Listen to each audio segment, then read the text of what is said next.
YCP MLC Duvvada Srinivas అలాగే దివ్యల మాధురి విషయం తీవ్ర చర్చకు దారితీస్తున్న పరిస్థితి అయితే కనిపిస్తూ వస్తుంది. ఇప్పటికే వారు తిరుమలలో చట్టాపట్టాలు వేసుకొని తిరగడం సోషల్ మీడియా వ్యాప్తంగా కూడా తీవ్ర విమర్శలకు తావుతీస్తుందని చెప్పుకోవచ్చు. నిన్న శ్రీవారిని దర్శించుకున్న వాళ్ళు తిరుమలలో పర్యటిస్తూ అనేక ప్రాంతాల్లో రీల్స్ చేయడం కూడా జరిగింది. అయితే ఈ రీల్స్ అంతా కూడా ఒక వెడ్డింగ్ షూట్గా కూడా తెలిపే విధంగా ప్రయత్నం అయితే చేయడం జరిగింది. అయితే మొత్తం మీద వాళ్ళు తిరుమలలో తమ వ్యక్తిగత విషయాలు సైతం ప్రస్తావించడం జరిగింది. తాము త్వరలోనే కోర్టు కేసుల బయటపడి పెళ్లి చేసుకోనున్నామని కూడా దివ్యల మాధురి మీడియాకి వెల్లడించింది. ఈ నేపథ్యంలోనే పూర్తి స్థాయిలో కూడా విమర్శలు వస్తున్న పరిస్థితి అయితే కనిపిస్తూ వస్తుంది. ఇప్పటికే రాష్ట్ర వ్యాప్తంగా చర్చనీయాంశంగా మారిన ఎమ్మెల్సీ వివాదం ఇప్పుడు మరోమారు తెరపైకి వచ్చిందని చెప్పుకోవచ్చు. వాళ్ళు తిరుమలలో పర్యటించగానే దాదాపుగా వారిపై విమర్శలు చేస్తున్న వారు అధిక శాతం ఉన్నారని మనం చెప్పుకోవచ్చు. ఎందుకంటే పలు విధాల కామెంట్స్ కూడా చేస్తున్న పరిస్థితి. ఇప్పటికే మనం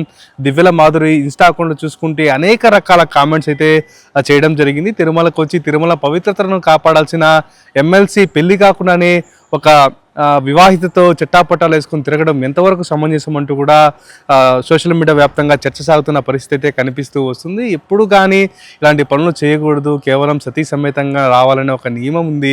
లేదా పెళ్లి కాకపోతే కేవలం సోలోగా వచ్చి స్వామిని దర్శించుకుని వెళ్ళాలి తప్ప ఇలా పెళ్లికి ముందే సహజీవనం చేస్తూ స్వామిని దర్శించుకోవడం ఎంతవరకు సమంజసం అంటూ కూడా చాలామంది కామెంట్స్ చేస్తున్న పరిస్థితి మనకి స్పష్టంగా కనిపిస్తూ వస్తుంది. ఎందుకంటే స్వామివారి పవిత్రత అలాగే ఇప్పుడు బ్రహ్మోత్సవాలు జరుగుతున్న సమయం కావడంతో తిరుమలలో వచ్చి వారిద్దరూ రీల్స్ చేయడం ప్రారంభించారు. ఈ రీల్స్ ఆలయం పక్క అలాగే ఆలయం ముందు భాగంలో కోనేరు, పుష్కరిణి, ఇతర ప్రాంతాల్లో అంటే ఏదైతే 4 మాడ వీధులు ఉన్నాయో 4 మాడ వీధులన్నీ కూడా వారు తిరుగుతూ రీల్స్ చేయడం జరిగింది. అయితే ఇవన్నీ సోషల్ మీడియాలో కొన్ని అప్లోడ్ చేశారు, కొన్ని అప్లోడ్ చేయకుండా వదిలేశారు.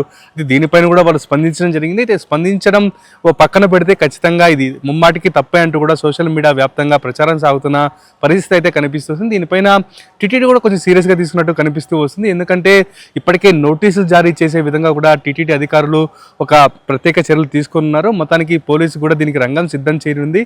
ఎవరిని అడిగి పర్మిషన్ తీసుకొని ఆలయం ముందర రీల్ చేశారంటూ కూడా వారు ఒక ప్రశ్న లేవనెత్తే అవకాశం అయితే కనిపిస్తుంది.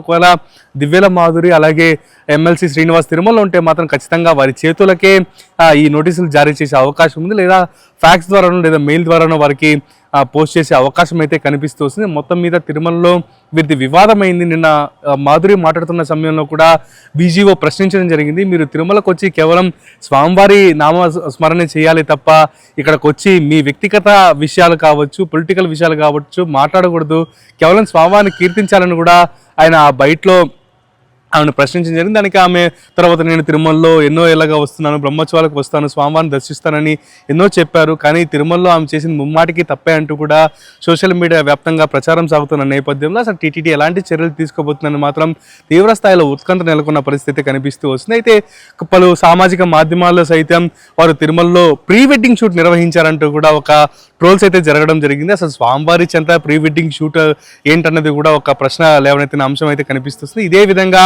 నయనతార, విఘ్నేష్లు కూడా తిరుమలలో ప్రీ వెడ్డింగ్ షూట్ అయితే నిర్వహించారు. ఫోటో షూట్ అయితే టెంపుల్ ముందు నిర్వహించడంతో అప్పుడు తీవ్ర దుమారం రేగిన పరిస్థితి అయితే కనిపిస్తూ వచ్చింది. అప్పుడు నయనతార, విఘ్నేష్లు బహిర్గతంగానే స్వామివారికి క్షమాపణ చెప్పి టీటీడీని క్షమాపణ కోరడం జరిగింది. అందరితో ఆ వివాదం సొమ్మసిల్లిపోయిందని చెప్పుకోవచ్చు. ఇప్పుడు దివ్యల మాధురి అలాగే ఎమ్మెల్సీ శ్రీనివాస్ ఎలాంటి స్పందన తెలియజేయడం, ఇప్పటికే వారు సోషల్ మీడియా కూడా స్పందిస్తూ మేము కేవలం స్వామివారి దర్శనం కోసమే వచ్చామని, ఇది ప్రీ వెడ్డింగ్ షూట్ కాదని మాధురి అలాగే శ్రీనివాస్ తెలపడం జరిగింది. మొత్తం మీద ఈ అంశం తీవ్ర చర్చనీయాంశంగా మారిందని చెప్పుకోవచ్చు. ఎక్కడా ఎలాంటి పరిస్థితులు నెలకొంటే అసలు తిరుమలలో ఇలాంటి పనులు చేయొచ్చా లేదా అని ముందస్తు ఆలోచన చేయకుండా ఇలాంటి చర్యలు పాల్పడితే మాత్రం కఠిన చర్యలు ఉంటాయని ఇప్పటికే టీటీడీ పలుమార్లు హెచ్చరించడం జరిగింది. అయితే వీరిపైన ఎలాంటి చర్యలు తీసుకొని ఆయన ఎమ్మెల్సీ కాబట్టి ఆయన పైన ఎలాంటి చర్యలు తీసుకొని ఉన్నారు, ఆమె పైన ఎలాంటి చర్యలు తీసుకున్నారని మాత్రం మనం వేచి పరిస్థితి అయితే కనిపిస్తూ వస్తుంది. మొత్తం మీద ఈ అంశం పైన టీటీడీ మాత్రం సీరియస్గానే తీసుకుందని మనం చెప్పుకోవాలి.